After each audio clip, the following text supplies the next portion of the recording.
This is Betstars and Stripes with Dr. Turf, Ed Wyatt and Alice Gander.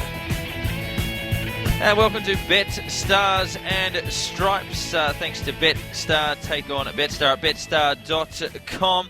You can also at betstar.mobi if you'd like to jump on there and find all of the latest odds in the world of sport. Betstars and Stripes, hosted by Ed Wyatt, Alice Gander and Dr. Turf. Dr. Turf with the week off. He'll be back next Sunday, but we do welcome Ed Wyatt back from the UK, who joins us in the studio again tonight. Ed, nice to have you here. Good to see you, Darren. It's good to be back rather than on some dodgy mobile phone in West London somewhere. But also glad that you won't hear me say this because I'm a huge fan of Dr. Turf. I'm actually glad he's not here tonight because he would pick me up on some of my ridiculous predictions I made last week. Like there was no way that the Saints were going to start the season 0-2. They got absolutely destroyed by the Carolina Panthers. So I'll have to be a little more on my game tonight. He would be all over that. Sorry. And that's the voice of Alice Gander. I'm sure well and truly one familiar with the 1116 SEN listeners. Al, nice to have you here tonight as well. Thanks, Tasha. It's good to be back. It's good to have Ed in the studio, and it'll be good next week to have the full complement of Dr. Turf, Ed, myself, and yourself, Dasher. And I guess things haven't gone according to plan for the Saints as one team, but there's a few others that haven't gone according to plan for as well, probably. And that's right, yeah. I mean, I think the Saints, the worry that we had, and we talked about this briefly, was they had that tumultuous off-season,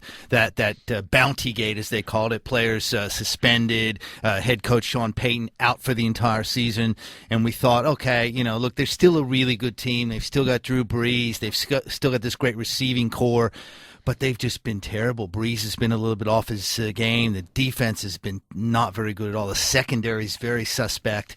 And I think they could be in a bit of trouble. They got a big game against the Kansas City Chiefs, which is, they might call it a trap game sometimes, Alan, where they think that, they should win it. They're at home where they're almost always win. But, Kansas City is a tricky team to play. And Kansas will be trying their heart out as well because the loser of this game goes 0-3. And so that pretty much puts a line through the season, doesn't it? So. Yeah, pretty much. I mean, you wouldn't want. I mean, you can still come back from it, but I think a team like Kansas City, a team like New Orleans, you're in a tough division. So coming out 0-3 is certainly not ideal. That's for sure. And it just goes to show that I think, irrespective of the sport, and I mean, it's been evidenced in NFL, irrespective of the sport.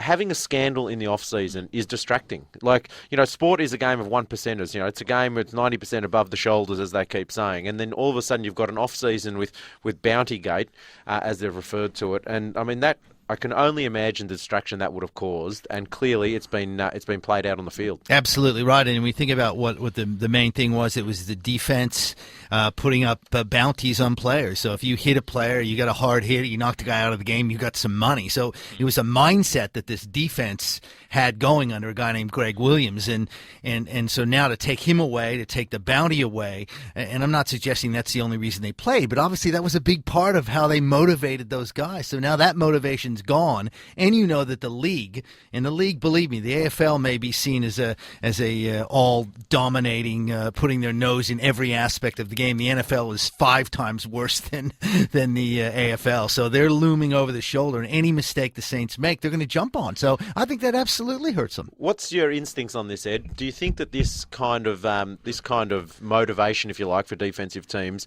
was ring fenced around the Saints, or do you think there was probably a little bit more common practice and it was just the Saints that got caught? I think there's probably the latter. I don't think it goes on that much, but I can tell you, and I think I said this a while back on the radio, my dad worked in a league called the World Football League that was a competitor to the NFL, but never really went anywhere.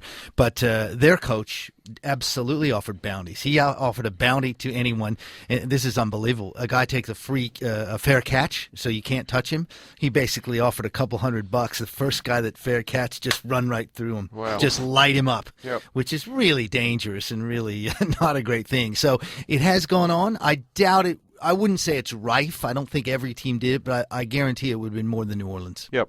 So while we're in this retrospective mode, let's have a look back through some of last week's games. And I think just for the listeners' benefit, I think we're probably going to focus more so on games that are broadcast because I mean they're the games that we can watch. So retrospectively, we'll look at the games last week that we could sit down and watch, whether it be on 1HD or Foxtel. And then when we look at next week's games or this weekend's games, we'll do the same thing. So why don't we start off with the Cardinals and New England? I mean that was was a massive upset. The Cardinals were a $6.90 chance. New England were $1.11, and there was a line there of 13.5, and the Cardinals got up 20-18. Thoughts on that, Ed? Yeah, well, that was I didn't get to see that game. It wasn't broadcast in the UK, but I certainly saw the highlights. And one of those, the Patriots will throw these games up every now and then when you think they're an invincible team and they just don't click for some reason. They've lost Aaron Hernandez in that game, one of their key tight ends. He and Gronkowski are this sort of two-headed monster of the tight ends, they call him. Hernandez is out for a while. That's going to really hurt them. And the other focus is on the little guy, Wes Welker, who's been such a tremendous player for the last few years and just signed a new contract. He's really struggled, and I can tell you that because I've got him in my fantasy team too, and he's not delivering the way he did last year. But you've got to give credit to Arizona. The defense has been playing very well. This is a team many people picked to win one, maybe two games, and here they are 2-0 and playing very well. So, look, if you're New England, you hope it's not a portent of things to come. You could sort of just wash it and say, we'll get back in it. If you're Arizona, you take this momentum into a big game this week against Philadelphia, and I think, they're on track for a decent season if they start 3-0. Yeah, my sentiments with you. Yeah. I think New England 1-1. I don't think it's panic stations yet. Clearly a game they didn't want to lose, but not panic stations yet. And the other thing I just want to say quickly, you're absolutely right, Alan, about these games that are on TV. And if you're out there, I know there's a lot of great hardcore NFL fans, but some people are just kind of getting into it, just kind of figuring out how to bet on it. That's the beauty of these games and why we'll talk about these things that are on TV, because you can watch them. We can talk about them. You can have a look at the market on BetStar, and then you can actually watch what unfolds. And I think that's that's the beauty of living here. We get as many games as you get in America, really, unless you have a satellite dish and the full-on Game Pass. Or whatever. Well, the game, I was just going to touch on that. We touched on it last week. You weren't here, Ed, but we touched on it last week. This NFL Game Pass, friends of mine had the NBA Game Pass. It's fantastic. And last week, for all the listeners, get prepared. But last week we said we're going to have a competition every week for the remainder of this show, which is another 24 odd weeks. And the winner of that competition is going to get a free NFL Game Pass for the season. Am I eligible? No. Short answer, no. Baltimore took on Philly. Baltimore were the outsiders. They were $2.18. Philly were $1.71, and that went according to plan. Philly won 24-23. Thoughts, Ed? Well, can Andy Reid get fired at 2-0? This is a guy that has gotten, and talk about off-season distraction, horrible off-season distraction. Andy Reid losing one of his sons. They've had a lot of drug problems, and his son died apparently of natural death, which is a terrible thing. So that's been a horrible off-season for them. But they started with an ugly win. They've had two ugly wins, really, but they're wins. They're 2-0, and people have been really all over them. Part of the problem is that they've got Michael Vick at quarterback, who's known as a runner. He's not a great passer, but it appears that Vick's maybe lost that sort of enthusiasm for reckless running the way he has in the past, which probably makes sense because he gets injured a lot and he's missed a lot of time. But he's also not a great passer. So does he lose some effectiveness when he sits in the pocket and passes? Yes, he does, but they're 2-0. They've got LaShawn McCoy running the ball. The defense is improved. That's a big win they got over Baltimore last week. And again, we'll talk about this later. They've got Arizona this week. So 2-0 teams in the NFC battling. And sometimes how good you are is determined by ugly wins, isn't it? Like games that you shouldn't necessarily win and you just grind out a win. Good teams do that. Doesn't matter what code. That's correct. And especially important in the NFL, which is a relatively short season, 16 games in 17 weeks.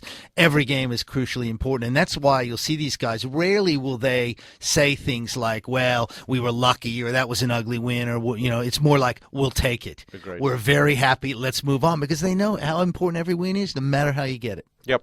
New York Jets, they went to Pittsburgh and they got done 27-10. They were the outsiders. They were $2.95. Pittsburgh were $1.42. So that pretty much went to script. Yeah, I think so. Again, I didn't get a chance to see this one, but the Jets had that tremendous win over Buffalo in the opener, which answered all the critics from the preseason, where they didn't win a game, didn't even score a touchdown. Sort of came back to earth with a thud. And I think that all those issues that they sorted out the first week, Tebow, Sanchez, all that stuff. Now they're back in play again if they're 1-1. If they lose this weekend, then all that jibber jabber starts again from the New York media. So they'll want to win this week. 49ers flying. They're now favourites for the Super Bowl. We'll get into the markets on that later. But they were $1.29 at home against Detroit and won 27-19 and look like they're going to have a great season. It didn't surprise me at all. I think Detroit is a very dangerous team, but San Francisco's defense is good. And what's really been great if you're a 49 49er fan is the offense has been clicking. Alex Smith, who sort of has been a game manager, they don't ask him to do too much. He's been doing a lot. So I think doesn't surprise me at all that they're Super Bowl favorites. Obviously, long way to go, but they're looking real strong. Did you watch the Denver game? Denver took on Atlanta. They went down 21-27. I was, I think, in transit when that was on, but I did see the highlights to that one. Denver got a very slow start in that game. I think the Falcons threw a very tricky defense at Peyton Manning. I think he threw 3 interceptions and took a little while to get going. The one thing about that game was it was so this is where the replacement officials finally came into play, because the first quarter took like an hour. I mean, it was just one of these things where it just went on and on and on, and there were reviews and questions, and I think people were a little bit at the point where they want the NFL to solve this officiating strike. That said, Thursday's game, the Carolina-New York Giants game, had very few issues at all, and so I think we'll have to see what happens. Disappointing for Denver. Didn't really surprise me. It's going to be a learning process for Peyton Manning, that's for sure, and Atlanta's playing really well. Atlanta might be the most surprising team in the NFL, 2-0. Matt Ryan, who, again, you talk about fantasy, he wouldn't be your first choice, maybe not in the top 10 of quarterbacks. He's having a great year. He's tearing up the fantasy league. He's tearing up the NFL. And have we got any feedback on Peyton, how his injury, it's all sweet, all good? It must be. No one's talking about it, so I think he's doing all right. He looked good in the first game, and so we'll have to see. They've got a very, very difficult first 6 or 7 weeks schedule, that's for sure. A couple of SMSs in regards to some of these that we'll get to after our next break as well, but a couple of people asking about Green Bay and about how they would have had some concerns going out of the first week and got out of it with a 23-10 game in the second week and showing that they could change that. They were admittedly playing the 49ers first up. Correct. Tough game. So. Yep, first game up, 49ers was tough, then rebounded to play the Bears, which I think was in a short week, too, because I think they played on Thursday. Yep. That was one of those that you had a feeling that Green Bay was going to get that one, and Chicago's a hot and cold team. You got Jay Cutler, a quarterback. He's the kind of guy I would hate to have Jay Cutler be the quarterback of my team, because he's so hot and cold. When he's not playing well, he just doesn't look like he's having fun. He got in a couple of arguments with teammates, and that controversy started up again. But yeah, great effort by Green Bay to get things back on track. There was much talk about Chicago pre-season. There was much hype Correct. about them. Been pretty disappointing so far. I think the hype's probably a little bit misplaced on the basis of the start of the season. They got this by signing Brandon Marshall. They got this big receiver that they think they needed, but of course Matt Forte, their best runner, is injured now. And as I said, Cutler's up and down. They've had some injuries. Urlacher, their big defender, has been injured off and on. So look, I think you're probably right. I think the Bears, the hype was probably a little bit. I mean, going into it, you think Green Bay and Detroit are the two powers in that division, but Chicago puts it together. They can be good. They started the season really well last year until Cutler got hurt. So that's probably why people were looking optimistic. And another one, Houston, the draw gets a bit tougher for them, but they've played Miami and Jacksonville so far, but they've won both their games, so they're going about their business, but admittedly sides that they'd probably expect to beat. Yes, absolutely, and I think that it's the NFL schedule, very different from the AFL schedule, but you play every team in your division twice, and then you sort of match up against other divisions, and they try and weight it, so if you had a bad year last year, you don't have as difficult a schedule the following year. So the way they're different to the AFL is there's actually some logic behind the draw as opposed to completely Correct. Random. Correct. I think that's right. Of course, not hamstrung by TV, not a TV draw. That's correct. Of course, every team has its own stadium for the most part, so that helps as well. Yep. We are going to take a break. Still plenty more to come on Bet, Stars and Stripes. We've got a couple of new segments. We are giving away the NFL Game Pass, thanks to the wonderful crew at Betstar as well, but also a segment we call Understanding the Game, or Education, as you will. Ed White will unravel that's some a of good one. Did you come up with that? I'll give credit to some of the others for that one. Ed unravels some of the terminology and rules of NFL and explains them in layman's terms, and we'll get some of your calls as well. A few people talking about the NHL, which obviously looks like it's going to have at least an interrupted start to the season. 9429 11 16, or you can SMS us 0433